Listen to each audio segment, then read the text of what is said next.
Mommy. A Lego Duplo set is a gift that always clicks. And clicks. And clicks. For all the kids who love to stack and play, choose a Lego Duplo set. A gift that always clicks. Katz and Cosby, entertaining and informative on the Red Apple Podcast Network. Well, President Trump coming out a little bit ago in Pennsylvania saying Iran will never have a nuclear weapon under his watch. He also said that they have agreed to inspectors. Iran saying no, they haven't. There's just so many mixed messages. But President Trump says there's four different groups. At least, so right? Which group are you talking about? I would say at least, right, John? At least. And that's part of the game, of course, that they're playing, too. Well, who knows better than you? Well, maybe the same as you is KT McFarland, right? Both another smart gal. KT, former Deputy National Security Advisor under President Trump. KT, where do you think all of this is headed now? Because obviously President Trump, he's seeing gas prices come down, but he'd like to see, obviously, this all wrapped up with Iran. We're gonna prevail in the end. It's just going to be a lot of bumpy rocks between now and then. Why? Because, as John said, Iran. Which group are we talking to? There are at least 3-4 groups. The guys we're talking to are the pragmatists.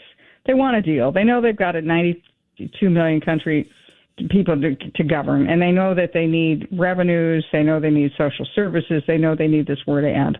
But then there's another group, and that's the IRGC, and there's probably a third group is the mullahs. They want to keep fighting. They don't want any deal at any time. They'd rather be martyrs.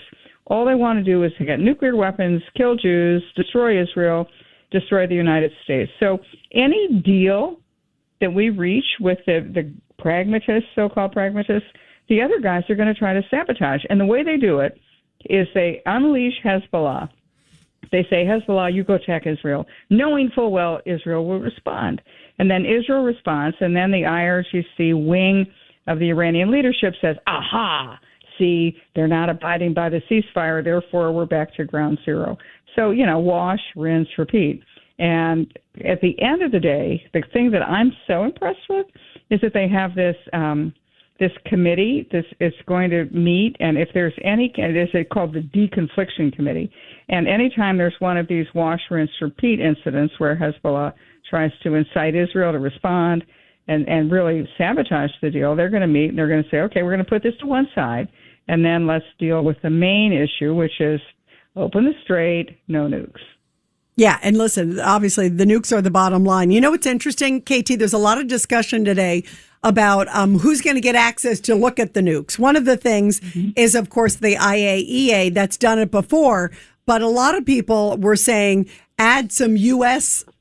Checkers with them, inspectors with them, because the IAEA, quite frankly, kind of got political under Barack Obama.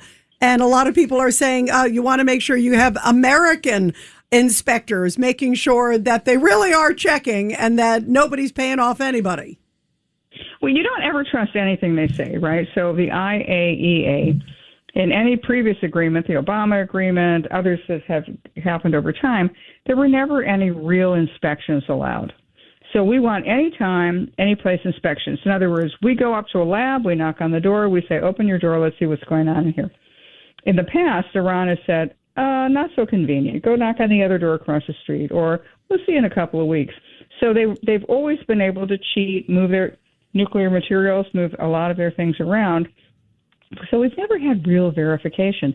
Trump wants real verification. Anytime, any place, we knock on the door, you open the door. And if you don't open the door, we assume you're cheating, and then we bring in the American military might to enforce the deal, either to bomb out that site, either to reimpose economic sanctions.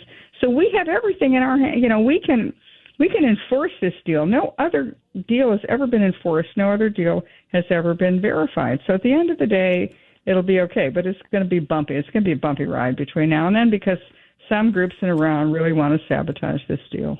Yeah, and it seems like also, I feel like so much of this is propaganda, too. Like it was the foreign minister who came out, who's supposed to be one of the more logical ones, who said, no, we're not allowing inspectors. But I feel like a lot of that is for his own public consumption, and who knows what he's saying privately, right? Correct. And what happened was when President Trump, now this is how President Trump gets in people's heads. So they've all seen President Trump tweets and then he attacks. So while they're meeting, and Vice President Vance is there, and President Trump tweets, and he says, "Look, if they don't agree to inspections, if they don't do our deal, we're going to resume military operations, economic sanctions." And so what happened was that the Iranian delegation freaked because they thought, "Oh my God, Trump tweets, it happens. We don't know what to say about this. We have our talking points, but we don't know how to deal with this uncertainty."